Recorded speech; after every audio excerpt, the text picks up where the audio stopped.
Thank you for joining our town hall meeting. I like to be respectful of people's time, so we're starting right now at 5:30. First, I want to take the time to thank our board of trustees and our staff for all their hard work and dedication to our students and staff. You know, the purpose of this gathering is to provide information pertaining to district challenges, communication, safety, instruction, technology, food distribution, extracurricular, and transportation. We will entertain any questions pertaining to this presentation. You have access to a chat box where you can post questions where our team will answer. In addition, at the end of the presentation, you can pose questions again. And at this time, I will be introducing our amazing leaders in our district. First of all, I have our Assistant Superintendent, Mrs. Torres. I have our Executive Director of Curriculum, Dr. Rodriguez. Our Technology Director, Ms. Veronica Torres. Our Nurse Coordinator, Mrs. Saldivar. Our Child Nutrition Director, Mrs. Casas. We have our Face Coordinator, Mrs. Prado. Our athletic director, Coach Oscar Salinas, our girls coordinator, Ms. Coach Campos, I call her Ms. Coach Campos, and our maintenance and transportation director, Mr. Guerra. You know, La Feria ISD is starting our vision and how education can emerge stronger from this pandemic. You know, this presentation itself will be uploaded in both languages and placed in the district webpage.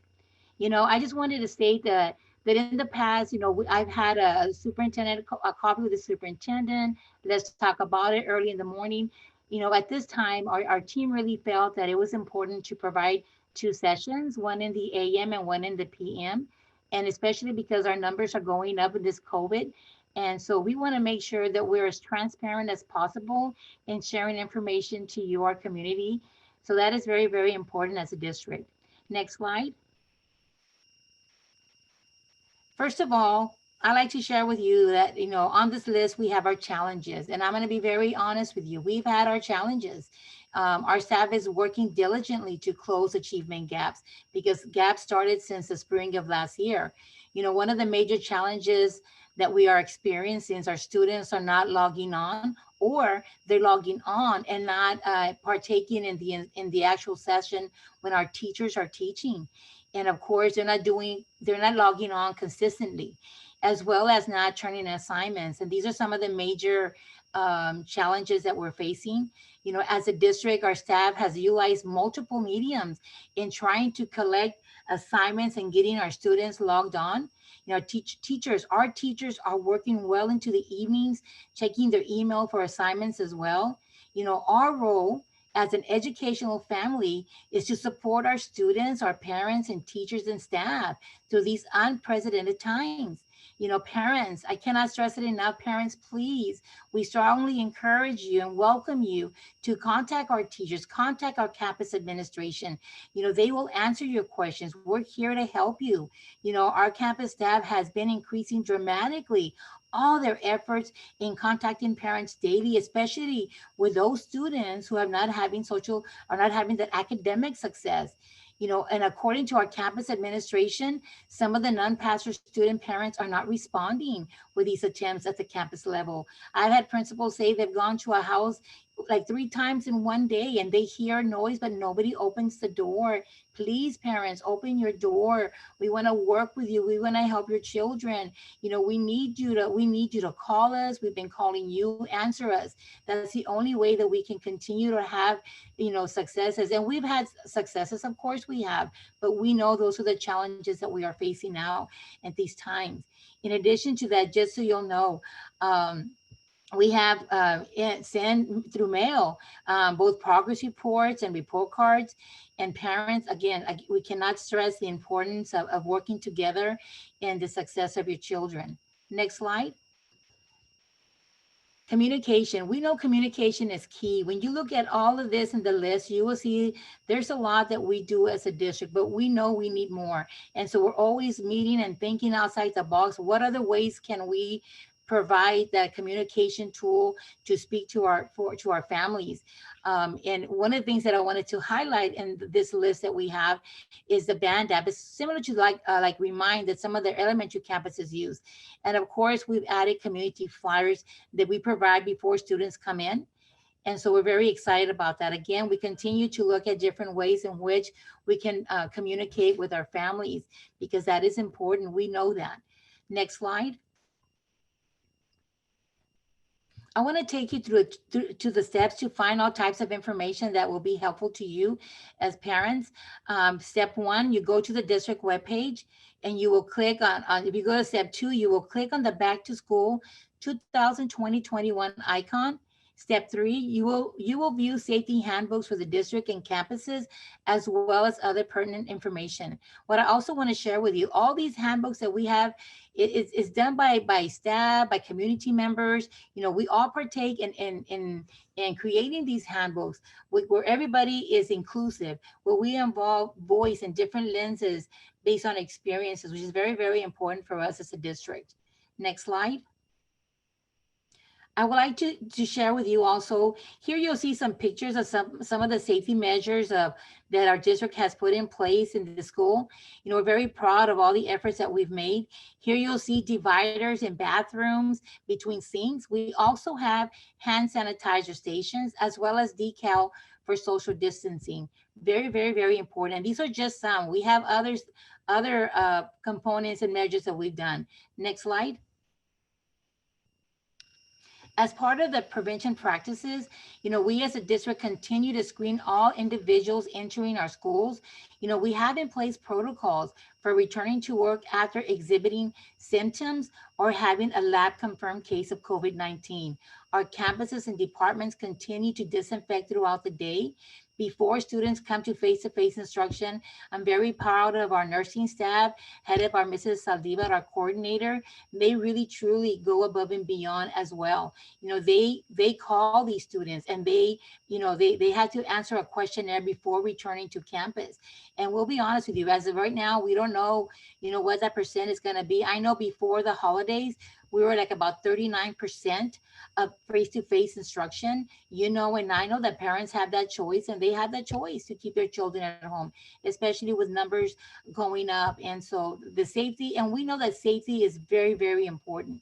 And so we understand that. But again, kudos to our nursing staff for, again, going above and beyond and ensuring that again, it's all about the safety, right? Next slide. How are we responding? I'm very, very proud of our team that we have here at our district, that consists of Ms. Aldivar, Mrs. Torres, our campus administration. We have an established practices to respond to any COVID-19 cases once it's reported. Once it's reported at a campus or department, they are there. They're making sure they follow that checklist. We make sure we contact the Cameron County Health Department, and we ensure that all areas, to be quite honest with you, the whole campus is disinfected, because we really want our teachers to feel as safe as possible. We know we don't live in this bubble. We know the pandemic is out there, but we have implemented so many measures, and I'll be honest with you, as I was going to campuses this week and of course following CDC guidelines and having conversations with our teachers, was resonated with me with them is that they thanked us. They're thanking us, all of us, for all that we do for them, and they understand that we have gone above and beyond in the measures that we've implemented. And just hearing it from them, it just affirms that, though we're not perfect, because we still have challenges, our efforts are there. And that says a lot about all of us here in our community, in our school district. Our school board has been unbelievable. Anything that we have to purchase, they approve, because they know the importance of safety. And so they have been unbelievable. Again, I can't thank them enough. Again, we also ensure that any cases that that are positive, we inform not only that campus when students are there, but we also inform the whole district. And we send letters out and sent messages out to our parents. We're very, very transparent. In addition to that, every Monday, we post our positive cases, as well as any teacher or student or staff member that has had symptoms, or we want to quarantine, we send them. And again, we continue going with the 14 days, whereas CDC has made some adjustments. We continue doing the 14 days because we have been very proud of our numbers thus far. And it doesn't mean it's going to change tomorrow, because it can change from day to day. But just know that, and just know, community members, that, we are working towards doing what's best on a daily basis and making those adjustments. Next slide. And now you think about, how do we continue to mitigate our practices, right? For the likelihood of COVID-19 spread inside our schools and our in our departments. We ensure and we make sure that our administration and teachers, all staff, are continue to monitor that all students are wearing their masks or their face coverings. Our staff is required to wear masks at all times. We continue to disinfect, even within the classroom. Teachers have a bag where we have given them resources to clean, and they have been so creative, our teachers. Especially like at the secondary, I can say they have marked different desks where every period, and then they, of course, are still disinfecting, but they have become very creative in ensuring as much as possible the safety of our students. So very, very proud of our, again, I can't say it enough, and state enough how proud we are of all of our staff and their efforts. And we continue to disinfect, especially the areas of high traffic or common areas that you're talking about: doorknobs, tables, shared supplies, if there's any shared supplies. So we make sure that everything is disinfected. Once a student has used it and somebody else comes in, we're going to disinfect it. Okay. So very, very proud of those measures. Next slide. Here you're also going to see a long list of what we've been doing all year, and I shared some of that with the pictures in the beginning of this, the safety part. But what I wanted to tell you is, again, we continue to support our campuses and departments when requests are made for additional safety measures. Our teachers have been phenomenal in going to their principals and requesting certain safety, and we provide it for them. We do not say no to what our needs are for our teachers and our students in the classrooms, as well as the campus and departments. We continue to practice social distancing, which is very, very critical. And of course, as students come in, if we have more, we have to make adjustments. And our campus principals have been, again, really going at it and making sure that our protocols and our adjustments are being made for the safety of our children through breakfast and as well as lunchtime. Next slide. We talk, I know you've seen the news, and there's a lot of information out there about this vaccination. And the state has recently released a phase-in schedule for COVID-19 vaccinations.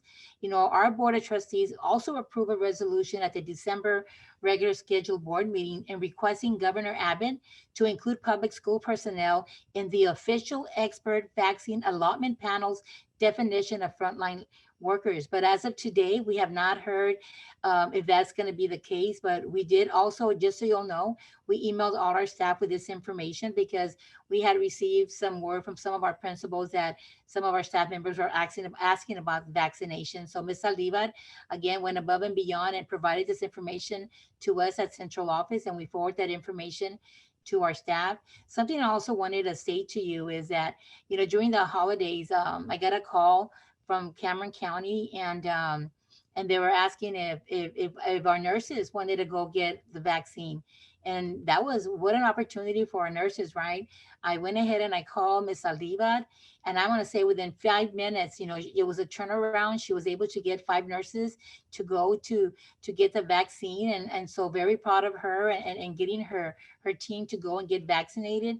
And I was very appreciative because, some of those nurses, they did email me and thank me, but I said it's all of us, and us is our district, and providing those opportunities. And hopefully, we can extend those opportunities with these vaccine clinics that we're hearing about, because again, we want to do whatever we can to make sure that we can ensure the safety as much as possible, again, for all of our staff.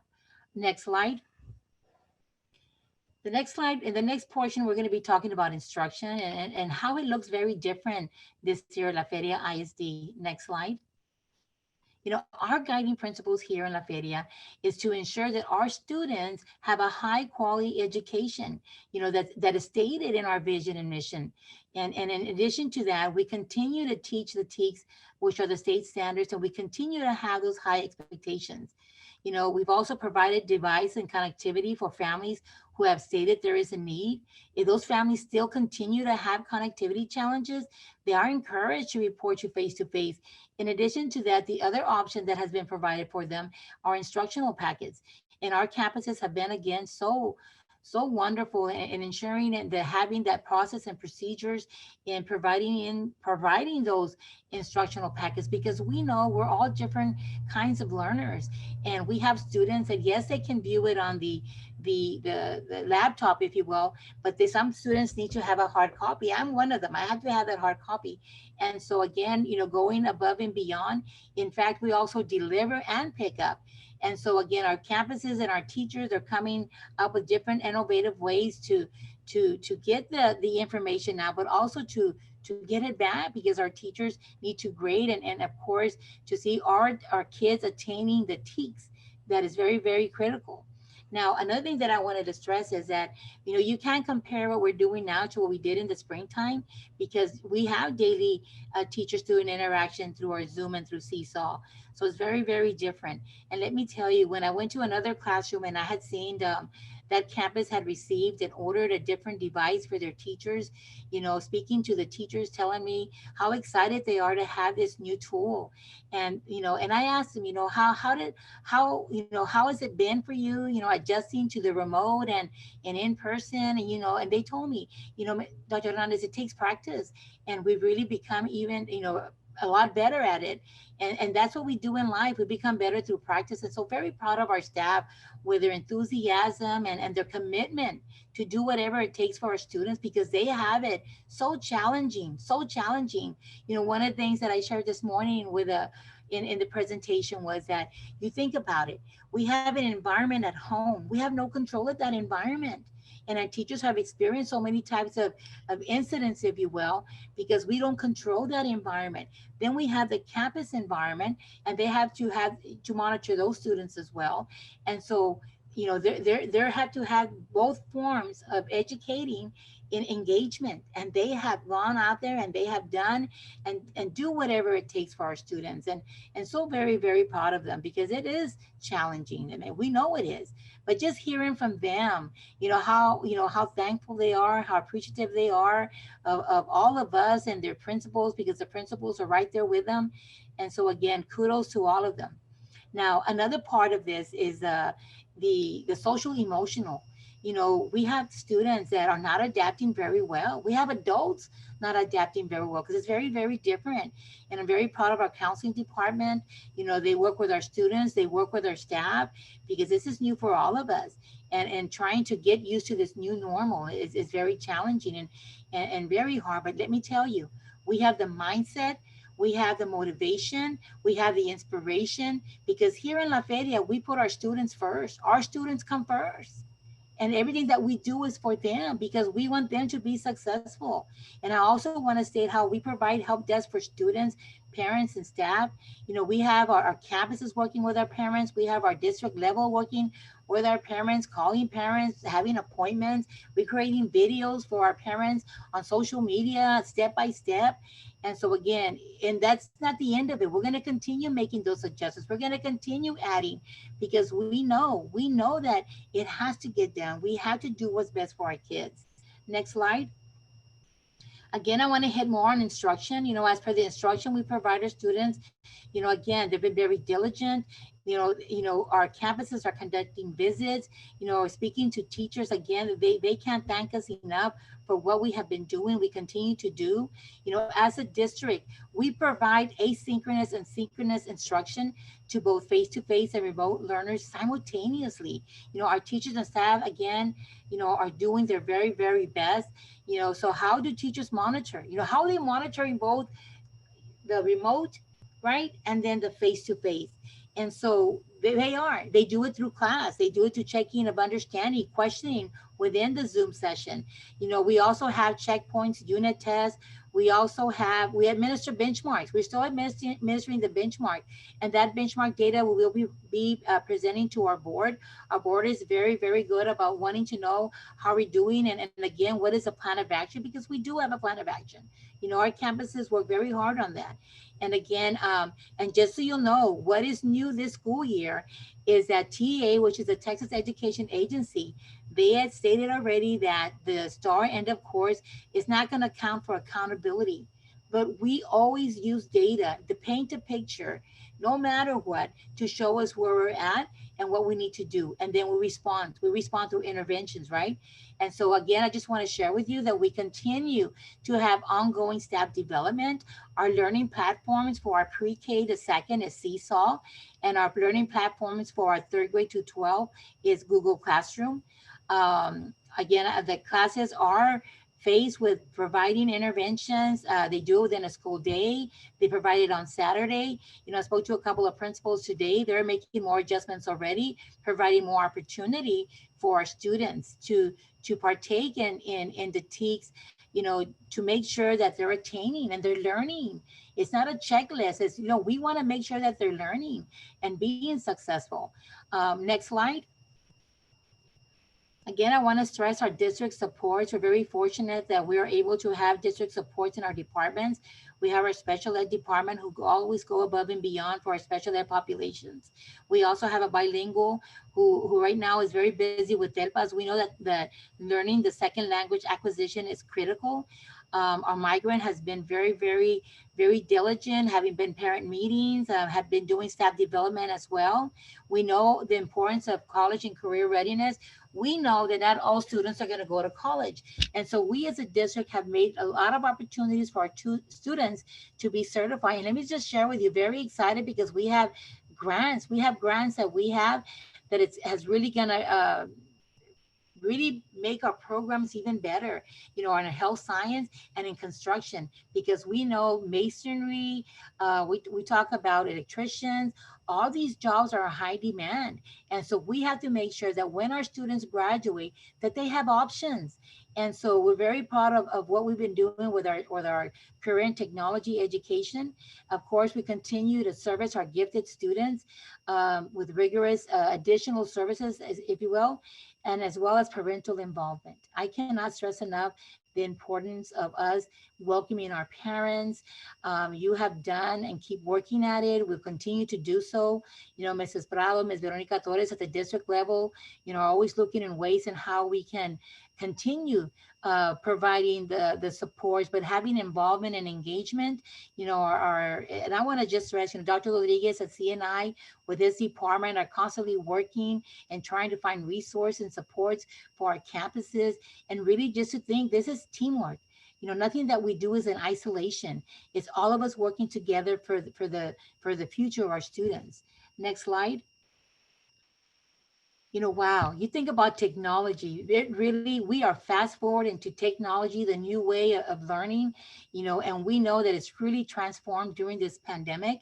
Our technology department continues to support staff and students and parents by offering help desk to troubleshoot technical problems with devices and hotspots to provide that support. Many conversations that Mrs. Torres and I have, Ms. Cindy Torres and I have, we talked about, we always reflect at the beginning of the school year how things went. And we're very proud of all of our staff because really we didn't have major issues. Our board approved technology, Wi-Fi, everything came in on time. We're able to have those devices in our students' hands and we're able to troubleshoot. I remember Mr. Flores telling me how he himself had a parent come like 3 days in a row. And that's all part of this new learning platform and how we provide the support and very welcoming, because that parent came every day and they did not waver. They continue to support them. So very, very proud of our staff again in what they are doing and they continue to do. Our next slide, please. Next here, you're going to see our picture of our staff, our child nutrition, and these ladies, these gentlemen. I can't say enough about them. They have been unbelievable, spectacular. I remember back when the pandemic just hit and everybody was shelter in place, they were still working. And there we are, Mrs. Cindy Torres and Dr. Rodriguez, even Mr. Aguilar, going to the different places, to help out as much as possible. But let me tell you, they did not waver. They were there to feed our children, because that was very, very important, for us here in La Feria ISD. And let me tell you, through our child nutrition department, they provide meals for all children 18 and younger. The meals are provided for both face-to-face and remote, as well as providing weekend meals. And again, what they did at the department during the holidays and Thanksgiving and Christmas, they provided meals for our students. Again, thank you, Mrs. Casas. Thank you, thank you, thank you for your staff, for their dedication and commitment to feeding our students since the beginning of this pandemic. Next slide. Here you're going to see a visual representation of many of our extracurricular. Here you're going to see we're going to share with you protocols for our varsity sports to ensure safety as much as we possibly can. In addition to that, I want to stress to you that we also have our choir students competing at the district, regional, and staff level via Zoom tryouts. Our high school UIL students are participating in virtual meets. We continue to provide opportunities for our students because we know that's critical. Next slide. Here you're going to see many of the protocols, and I'm going to speak to the athletics program right now. If you go to our webpage and go to the high school, you're going to see the athletic tab, and you're going to see there in all the sports they have protocols, and those protocols are reviewed by us. And again, just to get feedback, and they have been so proactive. I can't say enough about our coach, our AD, Coach Salinas, and our athletic director, Coach Campos. They are very vigilant, and our successes are their successes. Their successes are ours, right? And let me tell you, they continue to provide screening and temperature checks for all students and staff. At this point, varsity sports are the only ones that we're competing in. At our junior high, they're doing within their class periods. And because we know competition is important, they need to continue during their class to provide those opportunities. In addition to that, our varsity athletic events, there are capacity limitation and admission is free. All athletes have to wear masks at all times. They also have to bring their own water bottles. All participants in games are held after 4 o'clock. In addition to that, when we are competing out of town, our team travels together, of course, following CDC guidelines. But in addition to that, what we have allowed this year, if they have the form and the parent or guardian wants to take them from there, that is fine. We allow that. Again, we're not doing a lot of things that are normal during this time. In addition to that, all athletes they had to have completion of the COVID-19 questionnaire. Again, I can't stress it enough. Again, it's teamwork. I've heard of many of our neighboring schools who have to quarantine mini teams, football, basketball, volleyball. And I just want to share a quick story. When our girls made a volleyball playoff, I was deeply moved. I was so excited to see how our coaches had, really implemented the CDC guidelines there. They had chairs 6 feet apart. Our girls, our team wore masks throughout. I can't say that about the other team. Our coach, when she was with our team, right, the girls, they were all spread out. I had goosebumps. I was so proud. I made sure I let Coach Salinas know, our female Coach Campos know, because I want them to know how proud we are because they're going above and beyond. Because we know that if we get a case, that's it. We're closing it down, and they know it's important for our children. Again, very, very proud of all that you're doing. Next slide, please. Next is our transportation. Mr. Guerra and Mr. Robles, Mrs. Torres, that's our department. And let me tell you, they too have been working since the pandemic. And I can't thank you enough, Ms. Torres and Mr. Guerra and Mr. Robles. I know he's not here, but it takes team. And these individuals with their department, we have 17 buses. We have approximately about 340 students that ride the bus.